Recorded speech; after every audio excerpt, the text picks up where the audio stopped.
Your thoughts and imaginations are paving a way. So everybody has a way.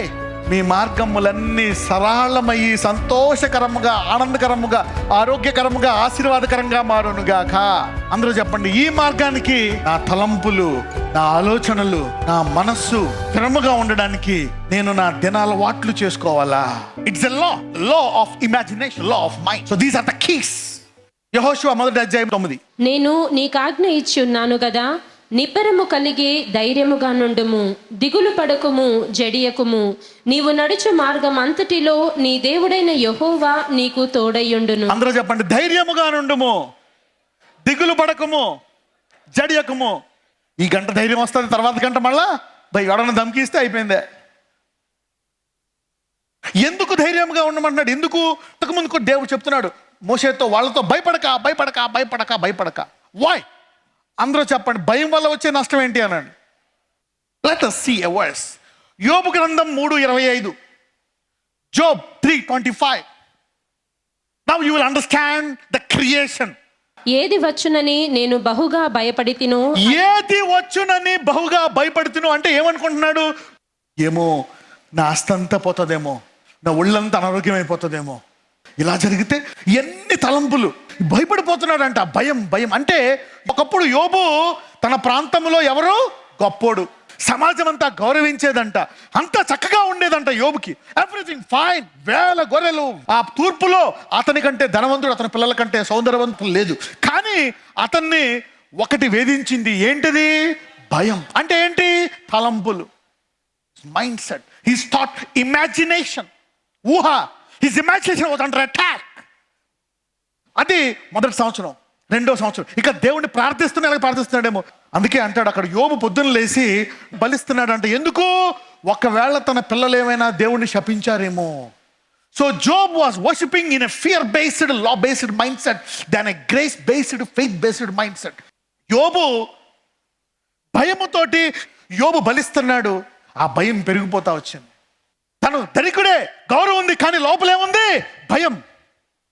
మొదట bless అయ్యాడు, ఆలోచించాడు దేవుడు ఆశీర్వదిస్తాడని, ఆశీర్వాదమైన తలంపులతో నింపబడ్డాడు కాబట్టి ఆశీర్వదించబడ్డాడు. కానీ నాకు పోతాయేమో అనే భయంతో ఉన్నాడు. తర్వాత యోబు సమస్తాన్ని ఏం చేసుకున్నాడు?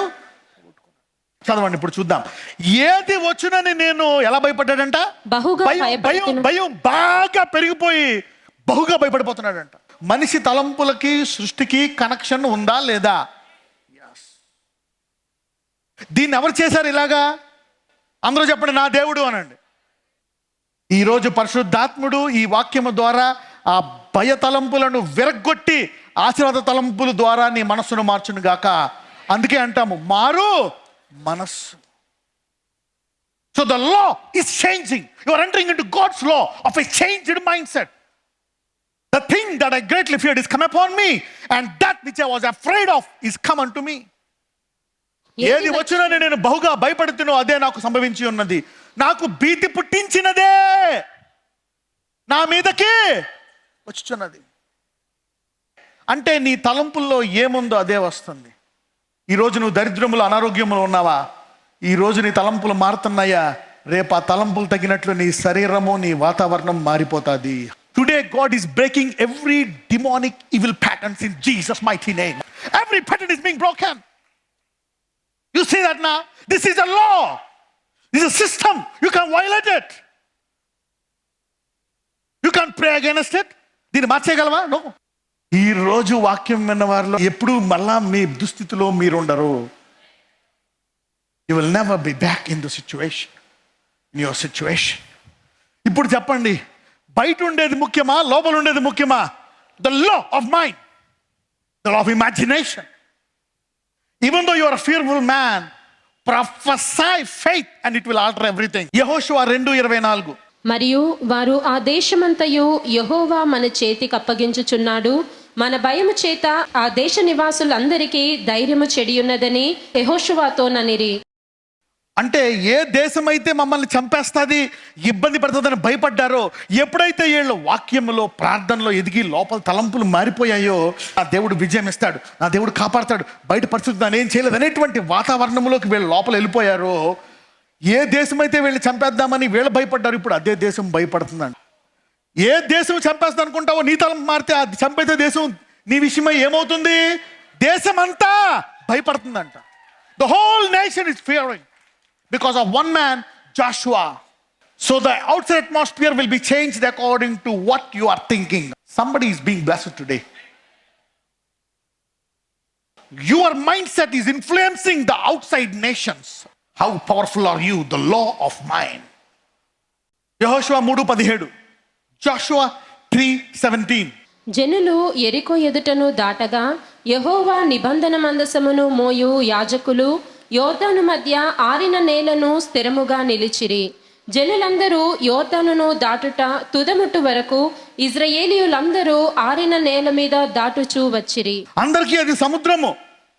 ఇంతకు ముందు ఒక తరానికి చూపించాడు ఎర్ర సముద్రాన్ని, కానీ ఎర్ర సముద్రం వాళ్ళు దాటినా వారి మనస్సు మారలే. అన్ని అద్భుతాలు చూసినా వాళ్ళ అంతరంగం మారలే, వాళ్ళ తరం మారలేదు, వాళ్ళు స్వాధీనపరచుకోలేదు. కానీ ఈ తరము, యెహోషువ తరము, వీళ్ళు దేవుడు మళ్ళా అన్ని అద్భుతాలు వాళ్ళ చేత చేయించి దేశాలన్నీ స్వాధీనపరచుకునేటట్టు చేశాడు దేవుడు.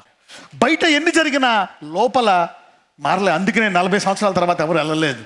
కానీ 40 సంవత్సరాలు ఆ యొక్క ఎడారిలో పుట్టి పెరిగినటువంటి వారు లోపల కూడా మార్చుకున్నారు కనుక వారు ఆ కానాను దేశాలన్నీ స్వాతంత్రించుకున్నారు. ఇప్పుడు దాకా మీ తల్లిదండ్రులు ఇతరులు స్వాధీనపరచుకోలేదేమో, మీరు ఈ దినము నుంచి ఎదిగి స్వాధీనపరచుకుందురు గాక. Imagination and thoughts, they create a memory. God creates memorials to create a mindset. ఎందుకు అలా పెడతాడు? జ్ఞాపకార్థాలు కావాలనే దేవుడు పెడతాడు అలా జ్ఞాపకార్థాలు. ఎందుకు? why does God ordains memorials to create a mindset? అందరూ చెప్పండి, నా తలంపులు మారడానికి దేవుడు కొన్ని జ్ఞాపకార్థాలు పెడతాడు. So God creates memorials. Let's read it. Joshua 4:1-7. యెహోషువ గ్రంథం 4:1-7. జనులందరూ యోర్దాను దాటుట తుదముట్టిన తరువాత యెహోవా యెహోషువతో నీలాగు సెలవిచ్చెను. ప్రతి గోత్రమునకు ఒక్కొక్క మనిషిని చెప్పున 12 మనుషులను ఏర్పరిచి యాజకులు కాళ్ళు నిలిచిన స్థలమున యోర్దాను నడుమ నుండి 12 రాళ్లను తీసి వాటిని యువతలకు తెచ్చి మీరు ఈ రాత్రి బస చేయు చోట వాటిని నిలవబెట్టుడని వారికి ఆజ్ఞాపించుము. కావున యెహోషువ ఇశ్రాయేలులో సిద్ధపరిచిన 12 మనుషులను అనగా ప్రతి గోత్రమునకు ఒక్కొక్క మనిషిని పిలిపించి వారితో ఇట్లనెను, యోర్దాను నడుమనున్న మీ దేవుడైన యెహోవా మందసమునెదుట దాటిపోయి ఇశ్రాయేలీయుల గోత్రముల లెక్క చెప్పున ప్రతి వాడును ఒక్కొక్క రాతిని తన భుజము మీద పెట్టుకొని తేవలెను. ఇక మీదట మీ కుమారులు ఈ రాళ్ళెందుకని అడుగునప్పుడు మీరు యెహోవా మందసమునెదుట యోర్దాను నీళ్లు ఏకరాశిగా ఆపబడెను. అది యోర్దానును దాటుచుండగా యోర్దాను నీళ్లు ఆపబడెను గనుక ఈ రాళ్ళు చిరకాలము వరకు ఇశ్రాయేలీయులకు జ్ఞాపకార్థముగా నుండునని వారితో చెప్పవలెను. జ్ఞాపకార్థము అనండి. ఎందుకు? ఆ తలంపులు నీకు to create a mind set. God creates memorials. అంటే ఏంటి? దేవుడు ఏదైనా నీకు దర్శనమిచ్చిన తర్వాత యోర్దాను రాని, జెరికో గోడలు రాని, ఏదైనా రాని, దేవుడు ఆ అడ్డు రాకుండా నీ ముందు సరళము చేస్తాడు. అంటే లోపల అది నాకు కలుగుతుంది అనుకుంటే బయట ఎటువంటిదైనా దేవుడు ఆరిన నేల కనీసము ఒక్క చుక్క నీరు నీ పాదాలకి అంటకుండా నదిలోంచి తీసుకెళ్ళాడంట దేవుడు. ఈరోజు ఏ భయాలు అయితే జరుగుతాయి అనుకుంటున్నావో ఆ భయాలన్నింటిని పక్కన పెట్టి నా దేవుడు చేస్తాడని ఆలోచిస్తున్నట్లయితే ఒక్క భయం నీ మీదకి రాకుండా దేవుడు నేను తీసుకెళ్తాడు ఈ భూమి మీద. నీ కూతురు పెళ్ళి అవుతుంది, ఇల్లు కట్టుకుంటావు, ప్రతి నెల నీవు మిగిలిపోయేటంత దేవుడు నీకు ఇచ్చి జీవితాంతం అనుభవించేటట్టు చేస్తాడు. God can shift seasons. మాటిమాటికి హాస్పిటళ్ళు, రోగాలు, బాధలు, మందులు, ఈ రోజు నుంచి ఆ కాడి విరిగిపోవును గాక.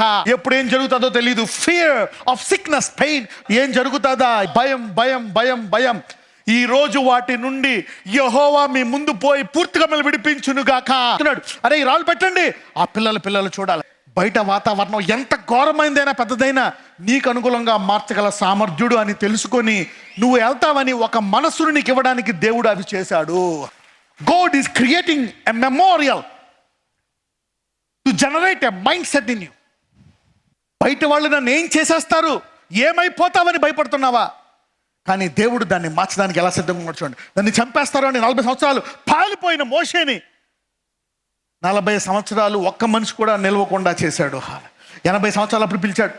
120 వరకు ఒక్క మనుష్యుడు కూడా అతని ముందు నిలబడేటట్టు చేశాడు.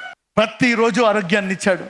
ప్రతిరోజు మరణగండం నుంచి అతని మీదకి రాకుండా అతన్ని కాపాడాడు, నిలబెట్టాడు. అదే ఆ మోషేతో పాటు ఎప్పుడు ఒక వ్యక్తిని పెట్టి ట్రైనింగ్ ఇచ్చాడు. ఎవరా వ్యక్తి? యెహోషువ.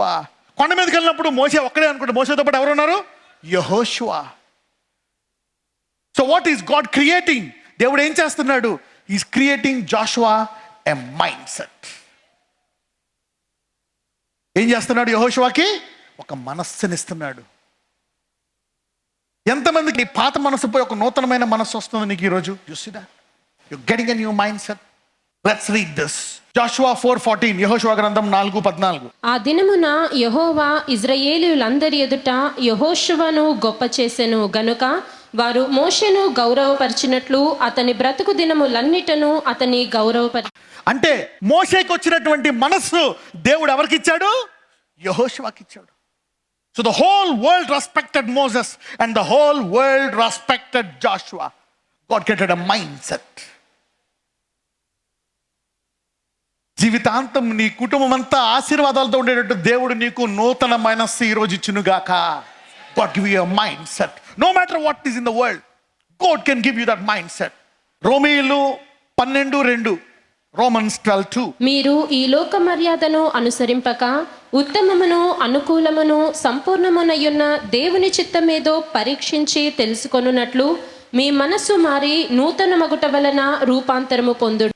దేవుడు తన వాక్యము ద్వారా, ప్రార్థన ద్వారా ప్రతిరోజు నీ మనస్సును రూపాంతరము చేసుకొని ఆ దినము అనుభవించాలని కోరుకుంటున్నాడు దేవుడు. మీరు లోక మర్యాదను అనుసరింపక ఉత్తమమును అనుకూలమును సంపూర్ణమునై ఉన్న దేవుని చిత్తమేదో పరీక్షించి తెలుసుకున్నట్లు మనస్సు మారి. అంటే ప్రతిరోజు నీ మనసు సాయంకాలం అయ్యేటప్పటికి సైతానుడు ఏదో పెడతాడు, మధ్యలో ఎవడో ఏదో అంటాడు, ఇది అంటాడు, అలా జరిగింది, స్కూల్లో ఎన్ని ఉంచి మనసు మూడు పాడైపోతుంది.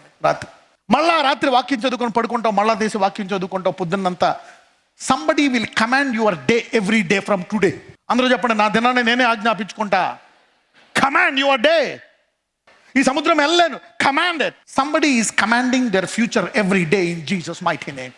ఈ రోజు నుంచి ప్రతిదినం ఏం జరగాలో నీవే ఆజ్ఞాపించుకుందువు గాక. పక్కన చెప్పు, నీ ప్రతిదినాన్ని నువ్వే ఆజ్ఞాపించుకోనండి.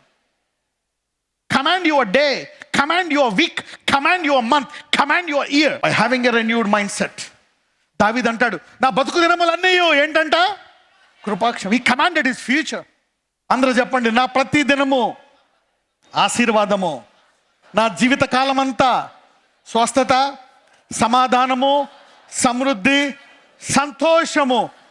ఎందుకంటే నా దేవుడు నాతో ఉన్నాడు, ఆయన నాకు ముందుగా పోతున్నాడు, ఆయన కృప ఎప్పుడూ ఉంటుంది. ఇలాగనుకొని ఆ రోజు బయలుదేరాలి నువ్వు. You will command your day, your life, your future, from day to your future. 2 కొరింథీయులు 10:4-5. 2 Corinthians chapter 10 verse 4-5. మా యుద్ధోపకరణములు శరీర సంబంధమైనవి కావు గాని దేవుని ఎదుట దుర్గములను పడద్రోయజాలినంత బలము కలవై ఉన్నవి. మేము వితర్కములను, దేవుని గూర్చిన జ్ఞానమును అడ్డగించు ప్రతి ఆటంకమును పడద్రోసి ప్రతి ఆలోచనను క్రీస్తుకు లోబడినట్లు చెరపట్టి. ప్రతి ఆలోచన లోబడాలంట. The law of mind set. నీ ఆలోచన దానికి లోబడితేనే అది నెరవేరుతుందంట. ఎంతమందికి అర్థమైంది? So it's a law, it's a pattern. క్రీస్తు అంటాడు, ఎల్లప్పుడూ నీకు విజయమే, నీకు అన్ని నష్టాలున్నా నాకు విజయమే అని ఆయన ఆలోచనకు లోబడాలంట. మిగిలిన వితర్కములు, దుర్గములన్నీ పడద్రోయాలంట, ఆలోచించకూడదంట. You know why prayer is important. ప్రార్థన అనండి. You know what is prayer? Prayer calms down the attacks of the enemy. ప్రార్థన శత్రువు యొక్క పన్నాగాలన్నిటినీ నీ మీద ఉండే భయాన్ని తీసివేస్తుందంట. It cuts you down. Prayer shifts, renews your mind. ప్రార్థన నీ మనస్సును నూతనపరుస్తుందంట. So prayer is very important. Prayer transforms. యేసుప్రభు వారు ప్రార్థిస్తున్నప్పుడు, ఆయన కొండ మీద ప్రార్థిస్తున్నప్పుడు ఆయన చుట్టుపక్కలంతా ఏమొచ్చిందంట? వెలుగు. ఎందుకంటే అపవాది వచ్చి అనేక మాటలు మాట్లాడుతూ ఉంటాడు, అనేక తలంపులు ఉంటాయి. వాడిలాగా అన్నాడు, వీళ్ళు ఇలాగన్నారు, వీళ్ళు ఇలా చేశారు, డాక్టర్లు ఇలాగన్నారు, నా శరీరంలో ఇలాగుంది, పరిస్థితులు ఇలాగున్నాయి. కానీ నువ్వేమనుకుంటున్నావు? ఇదంతా కరెక్టే. నువ్వేమనుకుంటున్నావు? దేవుడు అంటాడు, ఇదంతా కరెక్టే, వాళ్ళంతా నేను ఏదో చేయాలని చూస్తున్నా, నువ్వేమనుకుంటున్నావు, నువ్వు నన్ను కాపాడుతావు, నీవనుకున్నట్టే జరుగుతుంది అంటాడు దేవుడు. What you believe, I will do what you believe, no matter what is what you are going through, what you believe. So the thoughts, ఈ రోజు నుంచి మీ వ్యతిరేక తలంపులన్నీ క్రీస్తుకు లోబడును గాక. అందుకే ప్రార్థన వాక్యము వీటిని లోపరుస్తాయంట. నిర్గమకాండం 16:32-35, ఎక్సోడస్ 16:32-35. మరియు మోషే ఇట్లా, నేను యెహోవా ఆజ్ఞాపించినదేమనగా, నేను ఐగుప్తు దేశము నుండి మిమ్మను బయటికి రప్పించినప్పుడు అరణ్యములో తినుటకు నేను మీకిచ్చిన ఆహారమును మీ వంశస్థులు చూచునట్లు వారు తమ యొద్ద ఉంచుకొనుటకు దానితో ఒక ఓమేరు పట్టుపాత్రను నింపుడనెను. కాబట్టి మోషే అహరోనుతో, నీవు ఒక గిన్నెను తీసుకొని దానిలో ఒక ఓమేరు మన్నాను పోసి మీ వంశస్థులు తమ యొద్ద ఉంచుకొనుటకు యెహోవా సన్నిధిలో దాన్ని ఉంచమనెను. యెహోవా మోషేకు ఆజ్ఞాపించినట్లు ఉంచబడుటకు సాక్ష్యపు మందసము ఎదుట అహరోను దాన్ని పెట్టెను. ఇజ్రాయేలీయులు నివసింపవలసిన దేశమునకు తాము వచ్చు 40 ఏండ్లు మన్నానే తినుచూ నుండిరి. వారు కనాను దేశపు పొలిమేరలు చేరు వరకు మన్నాను తినిరి. చాలండి, మన్నాను దాయమని చెప్తున్నాడు. ఎందుకు? కుండలో పెట్టి గుడారపు మందసం ముందు పెట్టమంటున్నాడు. ఎందుకని? తరతరాలు కూడా ఎవరు ఒక్క పూట కూడా ఆకలితో ఉండకూడదు. ఒకవేళ బయట కరువు ఉన్న పరిస్థితి బాగోపోయినా నీవు నోరిపి ప్రార్థన చేస్తే నేను అద్భుత రీతిగా నిన్ను పోషిస్తానని దేవుడు చెప్తున్నాడు. చదువు ఉంది, ఉద్యోగం ఉంది, డబ్బు ఉంది, కరెక్టే. కానీ అది ఆగిపోయినప్పుడు నీవు మోకరించి ఒక ప్రార్థన చేస్తే మన్నాను నిత్యము 40 సంవత్సరాలు కురిపించిన దేవుడను నిన్ను ఎన్ని సంవత్సరాలైనా పోషించగలంటున్నాడు దేవుడు. So you will know your God. So a memory creates a mind set. A memory creates a mind set. అక్కడేమో యోర్దాను రాళ్ళు పెట్టుకోమంటున్నాడు, ఇక్కడేమో ఆ మన్నాను అలా ఉంచమన్నాడు. ఎందుకు? వంశస్థులు చూడాలంట. లేకపోతే ఎలీమెలకు, రూతు, నయోమి ఏం చేశారు? వాళ్ళు నయోమి వెళ్ళిపోయారు. ఇక్కడ కరువు ఉంది కదా, మేము తెలివైన మోయాబు దేశం వెళ్ళిపోయారు. తర్వాత చూస్తే దేవుడు ఇజ్రాయేల్కి ఏమి ఇచ్చాడంట? ఆహారం ఇచ్చాడంట అద్భుత రీతిగా. కరువు ఎలా పోషించాడు అంటే వాళ్ళ మనస్సు మన్నాను జ్ఞాపకం చేసుకుందా, మర్చిపోయిందా? మర్చిపోయింది. సో ఇప్పుడు చెప్పండి, కరువు సమస్య, వీళ్ళ మనసులో తలంపుల సమస్య. అంటే బయట కరువు అన్నా నా దేవుడు ఇస్తాడు అనుకుంటే ఆ కరువులోంచి దేవుడు నిన్ను పోషిస్తాడు, సృష్టి నీకు అలా సహాయం చేస్తాడు. దేన్నైనా కొంతకాలం ఇలా పట్టుకుంటే అది నెరవేరుతుందంట. Okay, so the one inside you should be transform. మీ మార్గములన్నీ సరళమయ్యి సంతోషకరముగా, ఆనందకరముగా, ఆరోగ్యకరముగా, ఆశీర్వాదకరంగా మారునుగాక. ఎంతమంది ఆశీర్వదించబడుతున్నారు ఇప్పుడు? Okay, your mind set is influencing the outside nations. How powerful are you? The law of mind.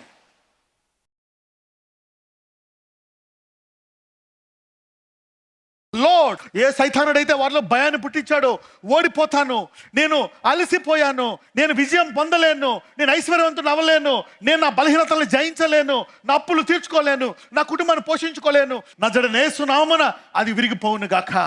అయ్యా, ఈ రోజు నుంచి from today let it turn and be shifted. వాళ్ళు బలహీనులైనా, అప్పుల పాలైపోయినా, మరణ భయం ఉన్నా, ఈరోజు ఏ స్థితిలో ఉన్నా అయ్యా నీవు వారి తలంపులను మారిస్తే బయట పరిస్థితి మారిపోతుంది.